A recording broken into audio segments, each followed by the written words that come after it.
जय माता दी। क्लास 8 का जो supplementary reader it's so happened का 9th chapter the comet part 1 कर चुके हैं। आज हम करने वाले हैं chapter 10 the comet part second. The comet part second पढ़ने से द कॉमेट से पहले द कॉमेट पार्ट फर्स्ट जरूर पढ़ें, क्योंकि कॉमेट फर्स्ट की जो भी स्टोरी है वही इसमें पार्ट 2 में कंटिन्यू हो रही है।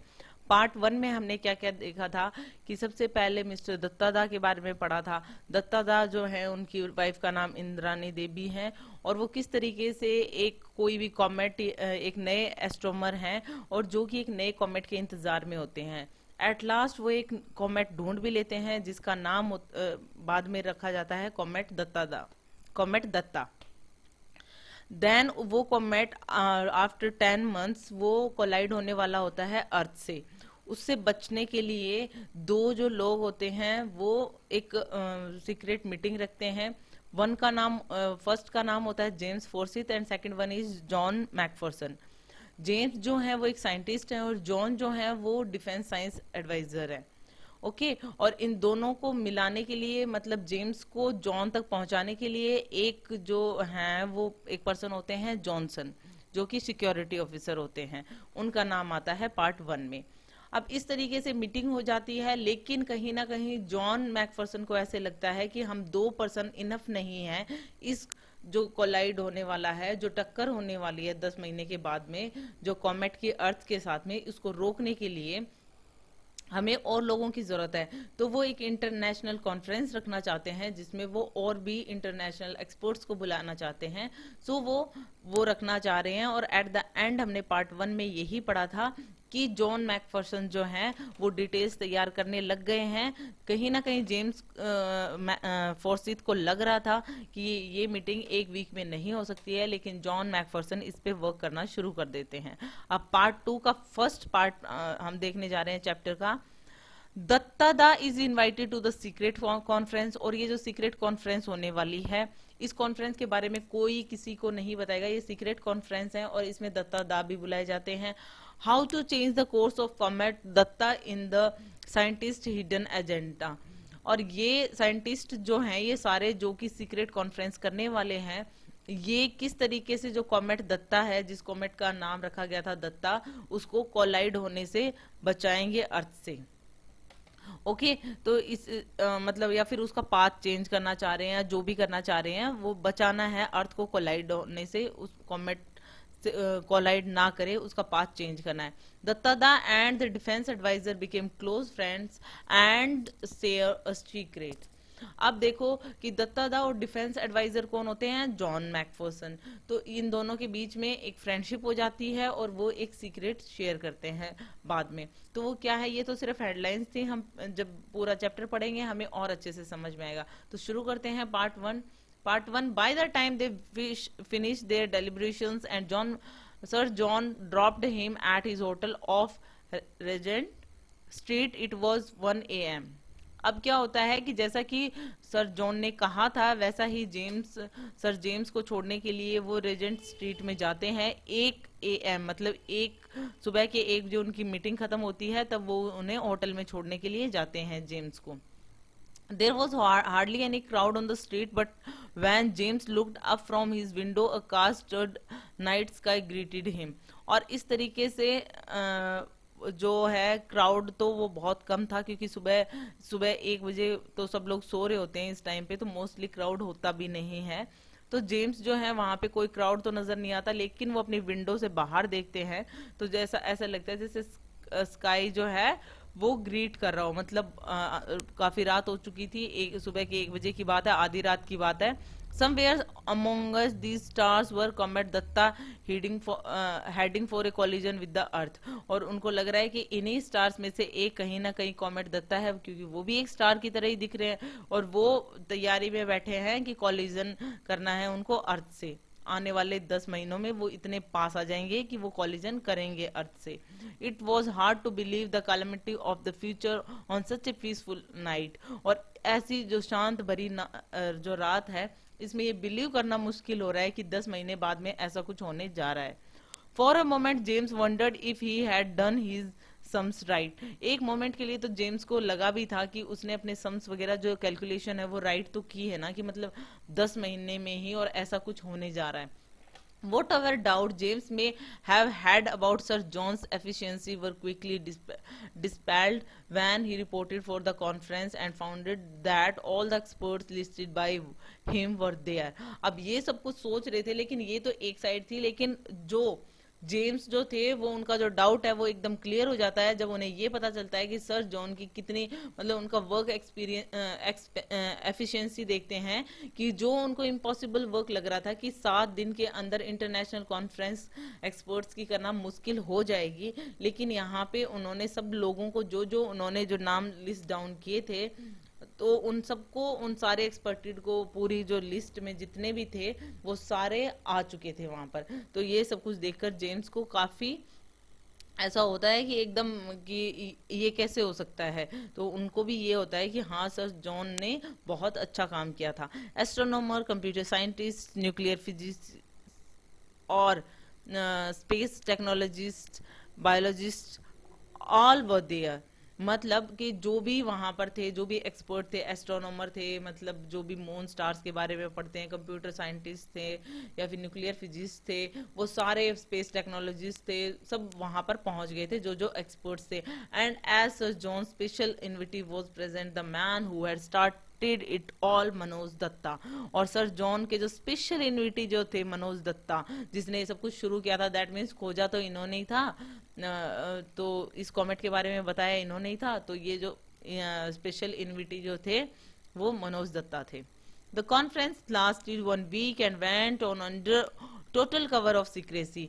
ये जो कॉन्फ्रेंस चली थी वो 1 हफ्ते तक चली थी, 1 वीक तक चली थी, और ये पूरा सीक्रेट था, ये पूरा मिशन, मतलब किसी को अदर पर्सन को ये नहीं बताया गया था इसके बारे में। First the expert check the rich and recheck James Forces calculation with the latest observation of comet Datta. जो सबसे पहले तो एक्सपर्ट्स का क्या काम था कि उन चेक करें, फिर उनको रीचेक करें कि जेम फोर्सिस ने जो भी कुछ कहा है, जो भी कैलकुलेशन और ऑब्जर्वेशन किए हैं वो सही तो है ना, कि कॉमेट दत्ता सच में आने वाले 10 महीनों में ये इतना करीब आ जाएगा क्या अर्थ के कि वो कोलाइड करे। ही वॉज राइट, और एक्सपर्ट्स ने भी यही वापस से रिकैलकुलेशन और चेक्ड और रीचेकिंग के बाद में यही फाइंड आउट किया कि हाँ वो सही था। There was no escape from the direct hit predict by him, और यहाँ से उन्हें ये पता चल गया था कि उनके बचने के कोई चांसेस नहीं है, मतलब अर्थ से वो हिट जरूर करेगा। There was a small chance that the comet may just graze the atmosphere of the earth and not collide. और हाँ ऐसा हो सकता था कि एक चांस ये भी था कि जस्ट वो इतना पास से होके गुजर जाए एटमॉस्फेयर से अर्थ के, लेकिन अर्थ से एकदम से टक्कर नहीं हो उसकी। In that case the loss of life and property would not be total. और ऐसा मतलब अगर सिर्फ छू के गया है, एटमॉस्फेयर में से गया है अर्थ के, तो ऐसा हो सकता है कि जो लाइफ और प्रॉपर्टी का जो भी नुकसान होगा वो इतना नहीं होगा, मतलब टोटल खत्म नहीं हो जाएंगी, मतलब पूरी लाइफ जो है अर्थ पे वो पूरी खत्म नहीं होगी अगर वो just graze the atmosphere. But this light respite was hardly reassuring enough for taking no action. लेकिन इतने से तो बात नहीं बननी थी, अगर वो कोई एक्शन नहीं लेंगे, मतलब सिर्फ एक होप के साथ में तो ऐसा नहीं कर सकते थे कि हम कोई एक्शन नहीं लें। मे भी अगर वो कोलाइड करेगी तो क्या होगा। Having decided that some action was needed, what form should it take? और अब ये हो गया था कि अगर ऐसा मतलब बहुत लिटिल बिट चांसेस हैं कि वो थोड़ा सा ग्रेज करके ही जाए एटमॉस्फेयर में, और अगर कोलाइड हो गई, ये चीज को सोचते हुए कुछ ना कुछ एक्शन तो लेना पड़ेगा। The expert dismiss defensive measures like living in underground bunkers. और एक्सपर्ट्स ने ये चीज भी डिसमिस कर दी थी कि आप अंडरग्राउंड बंकर्स में रहो, कि मतलब कितनी पॉपुलेशन अंडरग्राउंड बंकर्स में रहेगी। It was simply not a practical proposition, कि मतलब प्रैक्टिकली ऐसा करना इम्पॉसिबल सा ही था। So the only course was to take offensive action. तो अब एक ही चीज बची थी कि ऑफेंसिव एक्शन ले सकते हो, कहीं ना कहीं से एटमॉस्फेयर में खत्म करना पड़ेगा उस कॉमेट दत्ता को। Comet Datta could be marginally defected from its path by giving it a push. हाँ, और ये जो जिस रास्ते से आ रहा है इसको डिफ्लेक्ट कर सकते हैं, इसको एक पुश देकर, कि मतलब कोई ऐसी चीज हो जिसको हम ब्लास्ट करके उसका पाथ चेंज कर दें, तो मे बी वो अर्थ की साइड नहीं आएगा, पड़ेगा, उसका पाथ चेंज हो जाएगा। The experts calculated that the bulk of destructive nuclear power available on the earth would be needed to achieve this mammoth task. और उन्होंने जो एक्सपर्ट्स की टीम थी उन्होंने ये चीज क्लियर कर दी थी कि ये काम करने के लिए भी, मतलब उसको अपने पाथ से हटाने के लिए भी इतना एक्सप्लोजन करना पड़ेगा, मतलब इतना बड़ा धमाका करना पड़ेगा कि अर्थ की जितनी भी डिस्ट्रक्टिव न्यूक्लियर पावर हैं वो सारी इकट्ठी करके और फिर वो ब्लास्ट की जाएं, और वो भी उसके पास में, मतलब कॉमेट के पास में, ताकि वो अपना पाथ चेंज कर ले। तो इस तरीके से उन्होंने ये डिसाइड करते हैं then the gigantical nuclear explosion suitably placed, suitably directed and suitably timed could do the trick। और इसके लिए क्या करना पड़ेगा कि जो न्यूक्लियर एक्सप्लोजन वो करने जा रहे हैं इतना बड़ा, उसके लिए सुटेबल प्लेस होना चाहिए, कि मतलब स्पेस में कौन सी जगह पे आप इसे मतलब ब्लास्ट करोगे, या फिर सुटेबली मतलब साथ ही साथ में सुटेबली डायरेक्टेड भी होना चाहिए कि वो पाथ मतलब कैसे उसको सेंड करेंगे, और सुटेबली टाइम्ड भी होना चाहिए कि मतलब एकदम परफेक्ट टाइम पे कॉलिजन, मतलब उन दोनों की टक्कर करवाई जाए, उसको ब्लास्ट करवाया जाए उस न्यूक्लियर एक्सप्लोजन को, और जिससे कि वो खत्म हो सके comet. This could be done by placing the nuclear payload in A spaceship, sending it to the recept the approaching comet and returning it by the remote control, detonating by remote control. इसके लिए क्या करना था, एक तो वो जो भी न्यूक्लियर एक्सप्लोजन के लिए जो उन्हें भेजना था, तो वो न्यूक्लियर पेलोड था वो स्पेसशिप में रखो। दूसरा काम था कि उसको कौन से पाथ से भेजना है कि उसको परफेक्ट उस प्लेस पे पहुंच जाए। तीसरा था कि रिमोट से उसे किस टाइम पे ब्लास्ट करना है।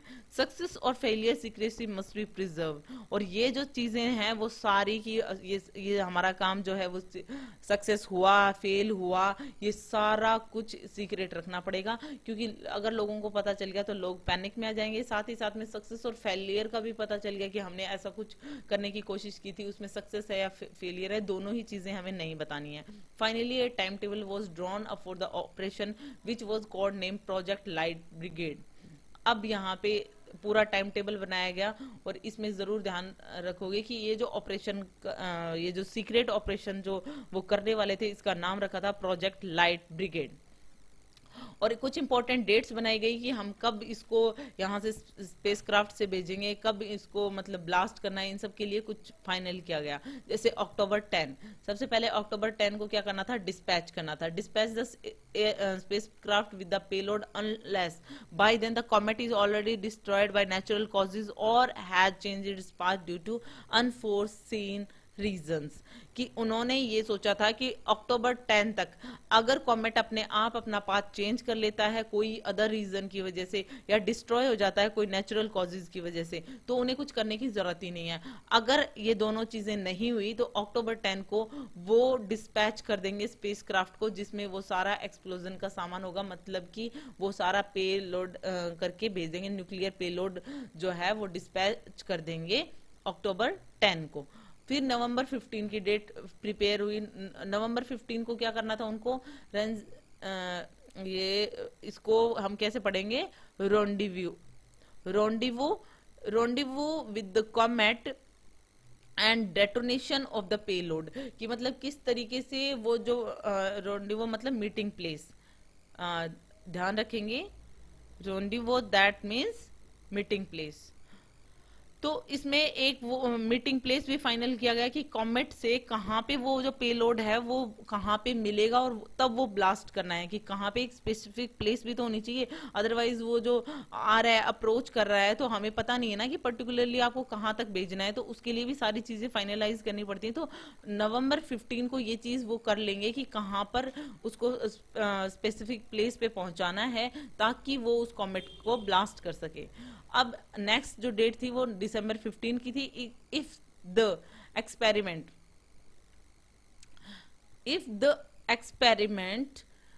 failed, this was the day the comet would hit the earth. If it succeeded, this was the day the comet would pass by a near but safe distance।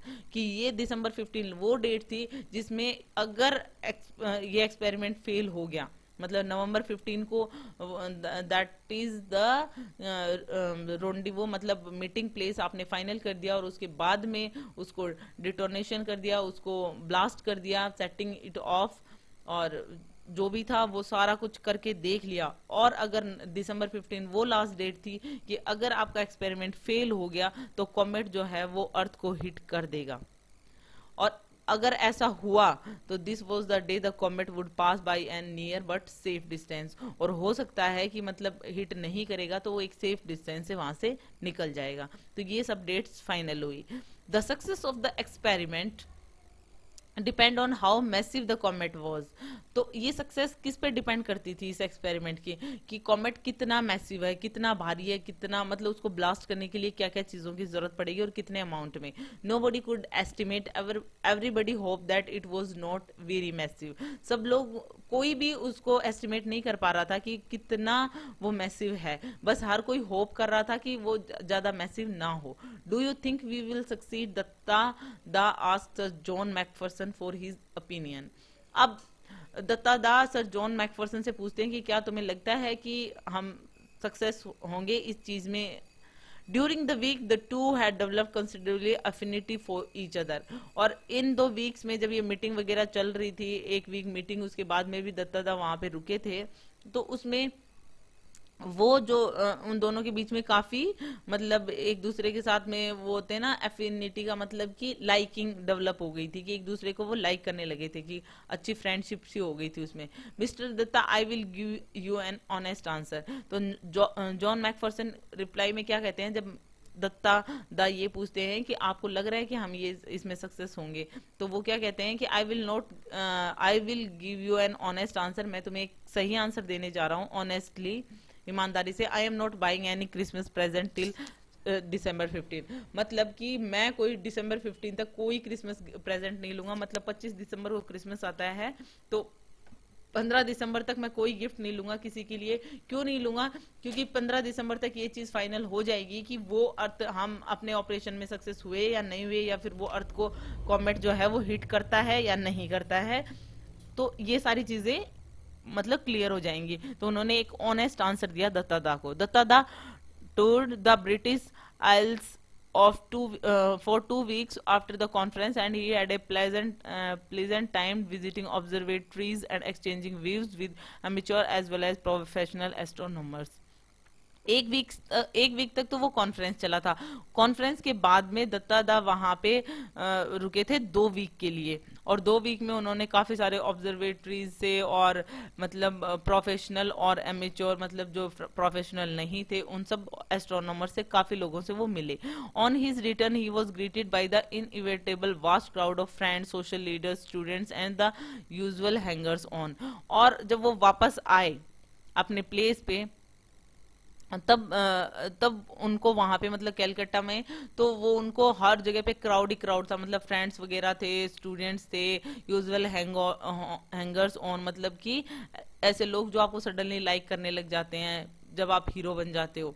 Loaded with garlands and bombarded by questions from the press, he somehow made his way to the waiting car। और मतलब लोग माला पहन रखी है, कई लोग questions पूछ रहे हैं प्रेस वाले जो है, और इस तरीके से मतलब अभी काफी नोन टू हो गए थे जो दत्तादा थे, क्योंकि उन्होंने कॉमेट की खोज की थी। लोग बाग उनसे मिलना चाहते थे। वो अभी एक कॉन्फ्रेंस से आए थे काफी दिनों के बाद में, तो लोग बाग उनका जो है मालाओं से और इन सब चीजों से स्वागत कर रहे थे। साथ ही साथ में प्रेस जो थी वो क्वेश्चंस भी कर रही थी। तो वो कैसे ना कैसे रास्ता बनाते हैं अपनी वेटिंग कार के पास में, मतलब जो कि वो घर जाने वाले थे, तो अपनी कार की तरफ रास्ता बनाते हैं।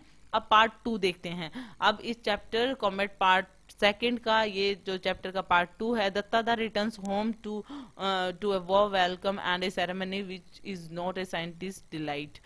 इसमें क्या होता है कि अब पार्ट 2 में जो हम पढ़ने वाले हैं, दत्तादा जब घर पे वापस आते हैं उनका काफी वार्म वेलकम होता है, लेकिन वहां पे एक सेरेमनी होती है जो कि साइंटिस्ट को ज्यादातर पसंद नहीं आती है। मतलब और वैसे भी दत्तादा काफी इंट्रोवर्ट हैं, तो उन्हें लोगों से मिलना जुलना और ऐसी सेरेमनीज फंक्शंस वगैरह उनको कम ही पसंद है।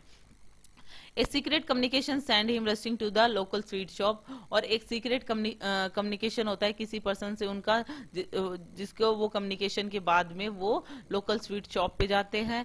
Indrani Devi says that Khokha their 8-year-old grandson has saved the world, her husband is seriously puzzled. Indrani Devi कहती है कि खोखा नाम का जो उनका 8 साल का जो पोता है, मतलब दत्तादा का जो ग्रैंडसन है उसने पूरे दुनिया को बचा लिया, पूरे संसार को बचा लिया, तो दत्तादा नहीं समझ पाते हैं कि वो किस बारे में कह रही हैं, वो बहुत ज्यादा सीरियसली पजल्ड हो जाते हैं। तो ये हैं कुछ मतलब मेन लाइंस हैं इस चैप्टर में जो हम पढ़ने, पार्ट 2 में जो हम पढ़ने जा रहे हैं। तो ये हम देख लेते हैं, इससे तो कुछ ज्यादा क्लियर होगा नहीं, चैप्टर देखते हैं हम।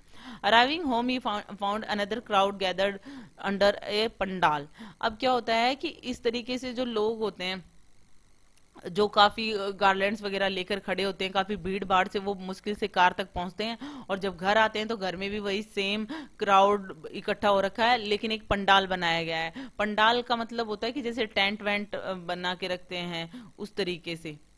तो टेंट के नीचे कुछ मतलब काफी सारी भीड़ भीड़ थी। He glance questioning at Indrani Devi, surely she knew how he hated crowds. और उसने इंद्रानी देवी की तरफ मतलब दत्तादा ने क्वेश्चनली देखा। दैट मीन्स कि वो कुछ पूछना चाह रहे हो, क्योंकि वो जानती थी कि उनको क्राउड कितने ज्यादा बुरे लगते हैं। Indrani obviously uneasy offered the explanation, I have arranged a yajna and call priest to bless you. अब इंद्रानी देवी जो थी ऑब्वियसली अनईजी थी, कि मतलब उनको पता था कि उनके हस्बैंड को ये सब कुछ पसंद नहीं है, क्राउड वगैरह, लेकिन फिर उन्होंने एक्सप्लेन किया कि उन्होंने एक मतलब यज्ञ का मतलब क्या होता है, यज्ञ, यहाँ पे इंग्लिश में लिखा हुआ है, एक यज्ञ वगैरह करते हैं ना, हवन और यज्ञ वगैरह करते हैं, तो इस तरीके का मैंने रखा है कि ताकि जो पुजारी है वो आपको ब्लेस कर सके, कि मतलब ये कमेट जो हो रहा है और जो जो चीजें लेकर आता है अपने साथ में, जो कमेट होता है मिस फॉर्चून लेकर आता है, तो उस तरीके की चीज आपसे, आपके सर से हट सकें, और उसकी जो बुरी चीजें हैं जो अर्थ पे भी आने वाली हैं वो सब चीजें हट सकें, इसलिए मैंने ये यज्ञ रखा है। But why, just because I left the shores of India, कि तुमने क्यों रखा है ये यज्ञ, सिर्फ इसलिए कि मैं यहाँ से मतलब इंडिया से बाहर गया था। You just you know it is no longer taboo, and in case you know my views on this meaningless rituals, कि उन्होंने कहा कि और तुम्हें ये भी पता है कि अब टैबू नहीं रहा। टैबू का मतलब क्या होता है, something not permitted for religious, कि मतलब आप अगर देश से बाहर गए थे और वापस आते हो तो मतलब इस तरीके की रिलीजियस चीजें होती होंगी कि जो रिलीजियसली परमिटेड नहीं होती हैं, सोशल और कल्चरल रीजंस की वजह से आप करते हो ऐसे यज्ञ वगैरह, तो आजकल वो चीजें तो नहीं रही हैं, ये मीनिंगलेस रिचुअल्स हैं, वो मैं इनको नहीं मानता हूँ, ये तुम सब कुछ जानती हो। कि मतलब यहाँ पर दत्तादा, हमें ये पता चलता है दत्तादा सुपरस्टिशियस नहीं है, कहीं ना कहीं इंद्रानी देवी हैं, और दत्तादा बिल्कुल क्लियर है, वो साइंटिफिक रीजंस पे चलते हैं। Then Indrani Devi looked at Shivaji Babu the younger brother of her husband. अब यहाँ पर क्या होता है कि इंद्रानी देवी अब शिवाजी बाबू की तरफ देखती हैं, कि जब ये कह रहे हैं कि ये सब मुझे पसंद नहीं है, मैं इनमें बिलीव नहीं करता हूँ, तो वो शिवाजी बाबू कौन है, वो हैं दत्तादा के छोटे भाई, उनकी तरफ देखती है कि भाई आप ही समझाओ। Shivaji Babu coughed and explain, who have all been very disturbed, we have all been very disturbed since you discovered the comet। वो ये कहते हैं कि जब से तुमने कॉमेट को डिस्कवर किया है तब से हम थोड़े डिस्टर्ब हैं। गुरुजी recommended shanti yagya to specify the evil spirit behind the comet, और गुरुजी ने हमें ये रिकमेंड किया है कि हमें एक यज्ञ करना चाहिए, शांति यज्ञ करना चाहिए, ताकि इविल स्पिरिट को मतलब हटाया जा सके, क्योंकि जो भी आपने कॉमेट जो भी डिस्कवर किया है उसकी वजह से जो इविल स्पिरिट वगैरह है वो हट सकें। We are all waiting for you to perform the yagya, और हम सारे आपके यज्ञ को परफॉर्म करने के लिए हम वेट कर रहे हैं, तो ये आप जो यज्ञ होने वाला है ये आप परफॉर्म करो। May I know what specific advantage there is in this ceremony, Duttada was outwardly calm, कि मतलब दत्तादा दिखाने के लिए तो काफी काम होते हैं, लेकिन काफी उनको गुस्सा आ रहा होता है। वो कहते हैं क्या तुम मुझे ये बता सकते हो इससे फायदा क्या होगा, ये सब कुछ करने से, यज्ञ वगैरह। The comet you have discovered will not cause any ill effect on the earth. तो वो क्या बताते हैं कि इससे ये होगा कि जो भी तुमने कॉमेट ये जो डिस्कवर किया है ये इसका इल इफेक्ट नहीं होगा अर्थ पे इस यज्ञ को करने से।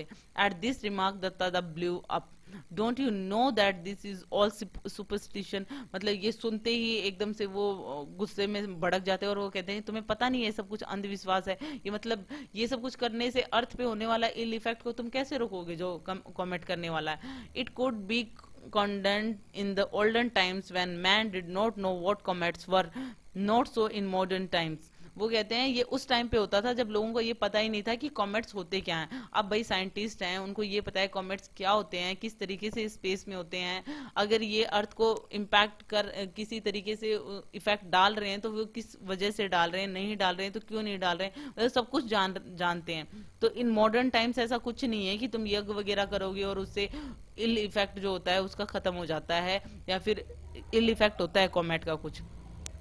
Comets are known for what they are. Their movements are forecast precisely by the mathematical calculation, and it is clearly established by the statistical strategies that their visits are no correlations with disaster on the earth. कि ये जो comets होते हैं ये सब कुछ मतलब भाई स्पेस में होता है, ये सब कुछ मैथमेटिकल कैलकुलेशंस होती हैं, पता होता है कितनी डिस्टेंस में क्या पाथ है उसका, सारी स्टडीज होती हैं। इनका मतलब जो अर्थ पे डिजास्टर होने वाला है इससे यज्ञ वगैरह का कोई लेना देना नहीं है। उन कैलकुलेशन से ये पता लगाया जाता है कि कब कॉमेट अर्थ को इफेक्ट करने वाला है और कब नहीं करने वाला है। All this is of course futile on my part of explain you and the likes of you never read even the elementary books of science। और वो कहते हैं कि ये मेरे लिए तो एकदम मतलब तुम्हें जो एक्सप्लेन करना भी बिल्कुल बेकार है, और मैं तो ये जानता हूँ कि तुमने जो भी वो बुक साइंस की पढ़ी हैं वो सारी मतलब बेकार ही हैं, तुमने कभी नहीं पढ़ा। मतलब जो बेसिक चीजें होती हैं, साइंटिफिक रीजन क्या होते हैं, वो तो तुम बिल्कुल भी नहीं समझते हो। Shivaji Babu gently interjected, but our wise forefathers recommended such yajnas। और उसके बाद में जब वो इतने भड़क गए थे तो शिवाजी बाबू जो थे उनके छोटे भाई थे वो क्या कहते हैं, लेकिन हमारे जो बुद्धिमान फोर फादर्स थे, जो हमारे पूर्वज थे, वो भी तो ये करते थे यज्ञ वगैरह। Since his return from London, Datta Da was in regular correspondence with Sir John Macpherson। और जब से वो लंदन से वापस आए थे दत्ता दा, तब से वो कांटेक्ट में थे मिस सर जॉन मैकफरसन के, क्योंकि उन दोनों की फ्रेंडशिप हो गई थी वहां पे काफी अच्छी। Their friendship had grown out of their appreciation of each others virtues. क्योंकि उन दोनों की जो फ्रेंडशिप किस तरीके से हुई, उन दोनों ने एक दूसरे के वर्चूज को काफी अप्रिशिएट किया, जैसे एक दूसरे की आदतें काफी अच्छी लगी उनको। जैसे sir John admired Datta Das scientific outlook while the latter admired the former discipline and efficiency. जैसे सर जॉन जो थे वो दत्ता दा के साइंटिफिक आउटलुक को काफी लाइक करते थे, वहीं दत्ता दा जो थे वो जॉन मैकफरसन का जो डिसिप्लिन था, उनकी एफिशिएंसी थी, उसको लाइक करते थे। जॉन मैकफरसन की एफिशिएंसी थी कि उन्होंने इतने सारे इंटरनेशनल एक्सपर्ट्स को 7 दिन में कॉन्फ्रेंस के लिए बुला लिया था। Their correspondence never mentioned the Project Light Brigade, although once in a while Sir John would hint its progress in a subtle matter that Datta would understand. वो कभी भी इस प्रोजेक्ट लाइट ब्रिगेड पे बात नहीं करते थे, हाँ, लेकिन सर जॉन मैकफरसन जो थे वो कभी कभी थोड़ा सा हिंट दे देते थे कि क्या प्रोग्रेस चल रही है उसके अंदर, जो भी हमारा प्रोजेक्ट है प्रोजेक्ट लाइट ब्रिगेड। तो दत्ता दा वो इतने सा जो हिंट देते थे या थोड़ा सा किसी मैनर में प्रोग्रेस के बारे में बताते थे तो दत्ता दा समझ जाते थे। Meanwhile comet Datta was following its predicted path. मतलब कि जो कॉमेट दत्ता था इस टाइम के बीच में वो अपने पाथ से ही चला आ रहा था, जैसा कि कैलकुलेशन हुई थी वो अपने पाथ में ही था। In due course it developed its tail, और अब उसकी टेल भी डेवलप हो गई थी। It circled around the sun without breaking apart, no did it evaporate. जैसा कि वो सोच रहे थे कि हो सकता है कि सन की वजह से, जब वो सन के चारों ओर चक्कर लगाता है तो सन की वजह से उसका मतलब टुकड़े टुकड़े हो जाए या फिर इवेपरेट हो जाए, तो ये दोनों ही चीजें उसके साथ नहीं हुई थी। The scientist on project light brigade therefore knew that the threat of collision was now very much real। और इसलिए जो भी साइंटिस्ट उस पे काम कर रहे थे प्रोजेक्ट लाइट ब्रिगेड पे, वो ये समझ गए थे कि कॉलिजन अब हो सकता है, मतलब मच रियल है, क्योंकि ये जो दो चीजें हमने सोची थी कि वो इवेपरेट हो जाएगा या ब्रेक डाउन हो जाएगा वो कॉमेट, ये दोनों ही चीजें नहीं हुई हैं। In the middle of October Dutta da got a letter from sir John. अब मिडल ऑफ अक्टूबर मतलब कि 15 अक्टूबर के आसपास, जो उनकी पहली डेट थी जब उनको वो स्पेस क्राफ्ट छोड़ना था, उस टाइम पे सर जॉन का उनको दत्ता दा को लेटर मिला था। In the midst of the description of the meeting of the royal astronomical, ये मीटिंग के बारे में बता रखा है उसमें, astronomical society, the unreasonably warm weather, the opening matches of the football season, and a recent by-election. Datta spotted the sentence he was eagerly looking for: the charge of the light brigade has begun. Let us hope for the best. So the spacecraft had been launched on time. अब इसमें ये जो information उनको मिली थी, ये इधर उधर की इन्फॉर्मेशन मिल रही थी कि मतलब जो गर्मी हो रही है या फिर अभी जो इलेक्शन हुए हैं या उन सब की बातें करने के बाद में वो चीज उन्हें मिली जिसका वो इंतजार कर रहे थे, वो सेंटेंस उन्हें मिला कि the charge of the light brigade, मतलब जो उनका जो प्रोजेक्ट था, प्रोजेक्ट लाइट ब्रिगेड, वो स्टार्ट हो गया क्योंकि 15 अक्टूबर को वो स्टार्ट होना था कि उनको स्पेस क्राफ्ट से वो सेंड करना था। तो so the spacecraft had been launched on time, कि होप फॉर द बेस्ट, कि अब वो सोचते हैं कि देखते हैं क्या होता है, but will it achieve the rendezvous in time and at the right place. तो क्या वो एकदम सही प्लेस पे और सही टाइम पे उनका मतलब मीटिंग प्लेस होगा क्या, मतलब कॉमेट के साथ में उसका स्पेस क्राफ्ट में जो वो न्यूक्लियर जो एक्सप्लोजन भेज रहे हैं उनका सही जगह पे मीटिंग प्लेस फिक्स किया जाता है। Will the remote control detonation work, और क्या वो रिमोट कंट्रोल से वो जो ब्लास्ट किया जाएगा वो वर्क करेगा सही टाइम पे। What if the gigantic nuclear pile fails to fire, और क्या होगा अगर ये जो न्यूक्लियर पाइल या न्यूक्लियर एक्सप्लोजन जो उन्होंने भेजा है ये नहीं फटा तो। मतलब जो भी उनके पास में इतने सारे क्वेश्चंस होते हैं दत्तादा के माइंड में कि मतलब अगर वो भेज दिया, भेजने के बाद में अगर वो सही समय पर वहां पर जो प्लेस फिक्स किया गया है वहां पे नहीं भेजा गया तो, वहां पे कॉलिजन ढंग से नहीं हुआ तो, मतलब वो ब्लास्ट नहीं किया तो, या फिर ब्लास्ट भी किया तो भी फेल हो गया, फेल टू फायर की मतलब नहीं हुआ एक्सपोज, तो फिर क्या होगा। Duttada could not share his anxiety with anyone around him. उनके दिमाग में इतने सारे क्वेश्चन चल रहे थे दत्तादा के दिमाग में, वो किसी से शेयर नहीं कर रहे थे क्योंकि ये पूरा मिशन सीक्रेट था। He had to participate in and outwardly enjoy the puja ceremonies, the Diwali celebration and other festival. उनको चाहे वो पार्टिसिपेट करें चाहे ना करें, चाहे, लेकिन वो वहां पर रहते हुए उनको सब कुछ एंजॉय करना था। साथ में ये एंजाइटी भी उनके दिमाग में चल रही थी, उनके साथ साथ उनको एंजॉय करना था सारा पूजा वगैरह जो दिवाली सेलिब्रेशन, क्योंकि अक्टूबर के महीने में दिवाली आती है, और अदर फेस्टिवल जो भी कुछ आ रहे हैं उनको सेलिब्रेशन भी करना था, साथ ही साथ में उनको इस एंजाइटी से डील भी करना था। His sole daytime relaxation with in the company of Khoka is 8-year-old grandson and of course at night looking through Divya. और दिन में वो क्या करते थे कि मोस्टली वो रिलैक्स करते थे उस टाइम पे अपने पोते जो ग्रैंडसन था खोका नाम का 8 साल का बच्चा, उसके साथ रिलैक्स करते थे दिन में तो मोस्टली दत्तादा, और रात को ऑफ कोर्स वो नाइट लुकिंग करते थे दिव्या से, मतलब कि अपने टेलीस्कोप दिव्य चक्षु से। He was regularly monitoring the comet, क्योंकि वो रात को मतलब कंटिन्यूअली कॉमेट को मॉनिटर कर रहे थे। Now clearly visible even to the naked eye, और अब वो कॉमेट इतना पास आ गया था कि वो बिना टेलीस्कोप के भी नजर आ रहा था। On November 18 A special messenger on A scooter from the British council brought in an urgent telex message for him, और 18 नवंबर के दिन एक स्कूटर पे एक स्पेशल मैसेंजर आता है ब्रिटिश काउंसिल की तरफ से, एक अर्जेंट टेलेक्स मैसेज लेकर आता है दत्तादा के लिए। The telex operator in Calcutta had wondered what was so special about it to make it so urgent। यहाँ तक कि जो टेलेक्स ऑपरेटर होता है कलकत्ता का, वो भी इस चीज के ऊपर मतलब सरप्राइज्ड हो जाता है कि इतना क्या है इसके अंदर, मैसेज में इतना अर्जेंट क्या है। But on reading it Duttada lost all his lethargy and rush to his favourite rasgulla shop and the message read. तो मतलब कि और दत्तादा जब ये मैसेज पढ़ते हैं तो उनके माइंड में जितना भी कुछ लेजीनेस चल रहा होता है कि वो सोच रहे होते हैं इतना कुछ और बिल्कुल भी इंजॉय नहीं कर रहे होते हैं अपने टाइम को, वो एकदम से वो मैसेज पढ़ के और एकदम से रसगुल्ला शॉप की तरफ भागते हैं। मतलब कि कुछ ना कुछ मिठाई लेने के लिए जा रहे हैं तो कुछ अच्छी खबर होगी ना, रसगुल्ला शॉप पे कोई क्यों जाता है।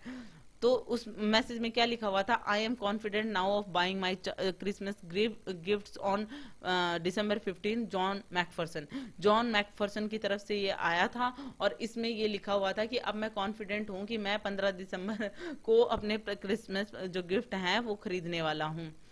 ओके तो दैट मीन्स कि वो पहले जिस चीज के लिए श्योर नहीं थे अब वो श्योर हो गए हैं कि ऐसा कुछ होने वाला नहीं है, कि मतलब सारी जो है अर्थ वो खत्म नहीं होने वाली है। अगर खत्म हो जाती और इसी डर से कि उस कॉमेट का जो है वो टकराने वाला है अर्थ से, इसलिए वो गिफ्ट नहीं खरीद रहे थे। दैट मीन्स कि अब वो खरीद लेंगे 15 दिसंबर पे या उससे पहले। दैट मीन्स कि अब वो है खतरे से बाहर है। On December 15 comet Datta came closest to the earth at a distance of 18,000 kilometre 80,000 kilometre sorry. तो दिसंबर 15 को जैसा कि उन्होंने फिक्स किया था कि मे बी वो निकल जाएगा पास से, तो कॉमेट दत्ता जो है वो अर्थ के बिल्कुल क्लोजेस्ट आ जाते हैं, 80,000 किलोमीटर की डिस्टेंस पे होते हैं। Millions saw it and admired it, बहुत सारे लोगों ने इसे देखा था। Only handful knew how close they had come to total annihilation, बस कुछ ही लोगों को पता था कि ये टोटल मतलब डिस्ट्रक्शन के पास में पहुंच गए। मतलब लोग बाग उन्हें देख रहे थे, उनको पता था कि ये कॉमेट इतना पास में आ गया था, लेकिन कुछ ही लोगों को पता था कि ये कितना भयानक हो सकता है, कितना डिस्ट्रक्टिव हो सकता है, ये कुछ ही लोगों को पता था। अदरवाइज लोग पैनिक हो जाते। When the comet had gone far away and was seen no more, the felt it safe to make the coming comment to his wife, now that the comet came and went, are you satisfied that no major disaster took place that can be attributed to it? अब देखो अब क्या होता है कि comet जो है वो काफी पास से और फिर होकर निकल जाता है, फिर वो नहीं दिखता। दत्ता दास जो है वो काफी रिलैक्स फील करते हैं और फिर अपनी वाइफ को एक कमेंट करते हैं कि अब तो जो कॉमेट है वो आके चला गया, अब तो सेटिस्फाई हो कि मतलब कोई भी बड़ा डिजास्टर नहीं हुआ है। तो और इस तरीके से वो पूछते हैं कि इसके पीछे मतलब साइंटिस्ट वगैरह का हाथ होता है और ये सब कुछ, की तुम क्या कहना चाहती हो। I agree that there has been no major disaster but there could have been so. अब वो क्या कहती हैं, इंद्रानी देवी जो हैं उनकी दत्ता की जो वाइफ हैं, वो कहती हैं हाँ मुझे पता है कि मैं एग्री करती हूँ, मैं सहमत हूँ कि कोई मेजर डिजास्टर नहीं हुआ, लेकिन हो सकता था। Do you know how they were averted, क्या तुम्हें पता है कि इससे कैसे बचा जा सका, कि मतलब ये नुकसान क्यों नहीं हुआ। Indrani Devi said with quiet confidence, confidence के साथ में वो कह रही हैं कि क्या तुम्हें पता है। तो उनको ऐसे लगता है, दत्ता दा looked at her, did she know, तो दत्ता दा को पता होता है कि मतलब क्या इन्हें पता था कि ऐसा कुछ मिशन चल रहा था और इस पे ऐसे लोग वर्क कर रहे थे। तो वो भी खुद सोचते हैं कि हाँ, कि मतलब वो ये कह रही है कि हाँ ऐसा तो नहीं हुआ, कुछ इफेक्ट तो नहीं हुआ अर्थ पे, लेकिन क्या तुम्हें पता है किस लिए नहीं हुआ। तो इनको तो मिशन के बारे में तो कुछ पता ही नहीं था। How could she, he had never mention project light brigade to her, तो वो सोचते हैं कि इसको कैसे पता है कि हाँ भाई होने वाला था नहीं, लेकिन नहीं हुआ, किस लिए नहीं हुआ।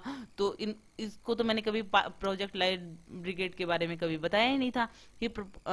ही probed cautiously, I don't understand what you mean. तो दत्ता दा उनको कहते हैं कि मैं नहीं समझा तुम क्या कह रही हो, कि मतलब कैसे इसको टाला जा सका। It is very simple, there is no disaster because of the yajna at our house. वो कहती है ये तो बिल्कुल सिंपल सी बात है, क्योंकि कोई भी डिजास्टर इसलिए नहीं हुआ क्योंकि हमने जो यज्ञ रखा था घर पे, तो होता कैसे। But I never perform the yajna, don't you remember, I refuse to have anything to do with it. तो दत्ता दा कहते हैं कि लेकिन मैंने तो यज्ञ किया ही नहीं, तुम्हें याद नहीं है कि मैंने मना कर दिया था और मैंने कुछ भी नहीं किया था यज्ञ में। ऑफ कोर्स आई डू, वो कहते हैं हाँ, but we found a way out at least, Guru ji did, he said that if you were unwilling to perform the yajna, it would be all right if a descendant of yours did it। क्योंकि गुरुजी ने हमें कहा था, हमें पता है आपने मना कर दिया था, लेकिन गुरुजी ने इसका रास्ता निकाल दिया था। उन्होंने ये कहा था कि अगर कोई यज्ञ नहीं करना चाहता है तो उसका कोई वंशज भी कर सकता है। डिसेंडेंट मतलब वंशज, मतलब उनके बेटे या उनके बेटे, इस तरीके से। तो वो so we got Khokha to deputized for you, और हमने इसलिए खोखा को ये काम दिया था। As it has worked it's Guruji clever, it's not Guruji clever. Indrani's voice had a ring of triumph, मतलब कि अब ये कहते हैं कि और ये जो सारा काम था वो सारा खोखा की वजह से हुआ, क्योंकि खोखा ने आपकी जगह पे यज्ञ में भाग लिया और ये देखो ये पूरा काम हमारा हो भी गया। गुरुजी चालाक नहीं है, मतलब कितने होशियार है ना, कि मतलब उन्होंने आपकी जगह पे खोखा को बिठा दिया, आप नहीं करना चाह रहे थे यज्ञ इसलिए। इंद्रानी की वॉइस में ऐसे लग रहा था कि रिंग ऑफ विक्ट्री, मतलब जैसे वो विक्ट्री जो थी वो उनकी तरफ उनकी वजह से हो। Dattada formed a mental picture of Koka performed the yajna uttering mantras dedicated to him which he did not understand. अब जो है दत्तादा है वो एक मेंटल पिक्चर बनाते हैं, मतलब ऐसे दिमाग में हम ऐसे सोचते हैं ना कि मतलब हाँ कैसे हुआ होगा, ये कैसे हुआ होगा, जैसे कि है ना मेरा जो पोता है वो खोका जो है वो मंत्र जो है वो जाप कर रहा होगा, जो कि उनको उसको मीनिंग का पता ही नहीं है। यहाँ पे एक पिक्चर दे रखी है, जैसे ये खोका ये जो है जो भी है मंत्र वगैरह बोलेंगे या फिर जो भी पंडित उसको बोलने के लिए कहते हैं, तो खोका को तो मीनिंग भी नहीं पता है कि ये क्या करवा रहे हैं, क्यों करवा रहे हैं, और मतलब इनका मीनिंग क्या है इन मंत्राज का। तो ये सब कुछ ये माइंड में पिक्चर इमेजिन करते हैं कि उस बेचारे को तो पता भी नहीं है कि वो उसने क्या बोला मंत्र वंत्र में, उनका मीनिंग भी नहीं पता उसको। pouring ghee eight specified interval into the fire, और टाइम टाइम पे जो घी डाला जाता है यज्ञ में वो भी डाला होगा। ऑफरिंग फ्लावर्स, जब भी फूल चढ़ाने होते हैं फूल चढ़ाए होंगे। And then the picture change to an assembly of scientist at the conference analysing the problem, devising solutions and executing them rationally and efficiently. और एक पिक्चर में तो वो ये सब कुछ सोच रहे हैं कि किस तरीके से खोखा जो था वो सारे मंत्र बोल रहा था, जबकि वो समझ नहीं रहा था उन मंत्रों को, उसको मीनिंग भी नहीं पता था। फिर टाइम टू टाइम घी डाल रहा था, किस तरीके से फ्लावर चढ़ा रहा होगा। दूसरी साइड वो एक पिक्चर और सोचते हैं कि असेंबली ऑफ साइंटिस्ट जो भी होती है, वो जो एक्सपर्ट्स बैठे होते हैं वो किस तरीके से उसको डील करते हैं। कॉन्फ्रेंस में क्या होता है, किस तरीके से प्रॉब्लम को एनालाइज किया गया था, किस तरीके से सॉल्यूशन फाइंड आउट किया गया था, और किस तरीके से एग्जीक्यूट किया गया था बहुत ही एफिशिएंटली उस चीज को। तो वो एक पिक्चर अलग से वो आती है जो सब कुछ एक्सपर्ट और साइंटिस्ट कर रहे थे। It seem hard to believe that both picture were different aspect of contemporary human society. और ये जो पिक्चर थी ना, ये अलग अलग चीजों को दर्शा रही थी, मतलब एक ही टाइम की है कॉन्टेम्परेरी ह्यूमन सोसाइटी की दो अलग पिक्चर्स बता रही थी। एक तरफ जो यज्ञ हो रहा था और एक तरफ जो साइंटिस्ट जो स्टेप्स ले रहे थे। Duttada was aware of the gulf that separates the rich from the poor, the educated from the illiterate, the privileged from the unprivileged. जो दत्तादा था दत्तादा थे, उनको ये सारी चीजें, ये जो बीच की जो गहराई थी वो समझ में आ रही थी, जैसे गरीब और अमीर के बीच की जो गहराई थी, एजुकेटेड और अनएजुकेटेड इलिटरेट की मतलब पढ़ा लिखा और अनपढ़ आदमी में क्या फर्क होता है, या प्रिविलेज्ड और अनप्रिविलेज्ड मतलब किसी के पास सारे रिसोर्सेज हैं किसी के पास नहीं है, वो भी समझ में आ रहा था, वो डिफरेंस भी समझ में आ रहा था। But this gap between the rational and the superstitious seem to him far wider, far more sinister. कि लेकिन ये जो भेद था, ये जो गैप यहाँ पर जो उन्होंने दो पिक्चर्स के माध्यम से देखा था कि एक तरफ तो चीजें जो थी कितनी सुपरस्टिशियस थी, एक फैक्ट के बेसिस पे थी, रेशनल थी काफी, तो मतलब जो सुपरस्टिशियस थी किस तरीके से मंत्र वंत्र और ये सब कुछ चल रहा है। एक होता है कि मतलब स्टडी करके हर चीज को साइंटिफिक व्यू से ले रहे थे हर चीज को। तो ये जो गैप था ना ये बहुत ज्यादा था, ये दोनों पिक्चर्स का जो गैप था वो बहुत ज्यादा था और फार मोर सिनिस्टर था। Will human society ever succeed in eliminating it, और क्या कभी ह्यूमन सोसाइटी इस जो डिफरेंस था, ये जो था गैप था, इसको कभी एलिमिनेट कर पाएगी, इस गैप को क्या कभी भर पाएगी? Duttada did not know the answer, और दत्तादा इसका आंसर नहीं जानते थे। ये बहुत ही अच्छा चैप्टर था जयंत नार्लिकर का, और इसमें क्या बताया गया है, मोस्टली जो बताया गया है वो यही है कि एक तो एक ही टाइम पे कंटेम्परेरी सोसाइटी, ह्यूमन सोसाइटी के टाइम पे दो जगह पे इतना सारा डिफरेंस, मतलब एक तरफ तो सुपरस्टिशियस लोग हैं जो यज्ञ वगैरह करके और इस तरीके से प्रॉब्लम को शॉर्ट करने की कोशिश करते हैं, दूसरी तरफ एक साइंटिफिक व्यू है, सारी चीजें कैलकुलेशंस उनके ऊपर वर्क करके एग्जीक्यूट करके सॉल्यूशंस फाइंड आउट करके और अपनी एफिशिएंसी डालकर उसमें उस तरीके से शॉर्टेड होती है कोई प्रॉब्लम। तो ये जो गैप है ना ये सच में बहुत वाइडर है, और ये इसमें यही बताया गया है कि क्या कभी ये सोसाइटी इस गैप को भर पाएगी, कि क्या कभी सुपरस्टिशन से निकलकर फैक्ट पे बेस रेशनल चीजों को देख पाएगी कि किस तरीके से ये चीजें होती हैं।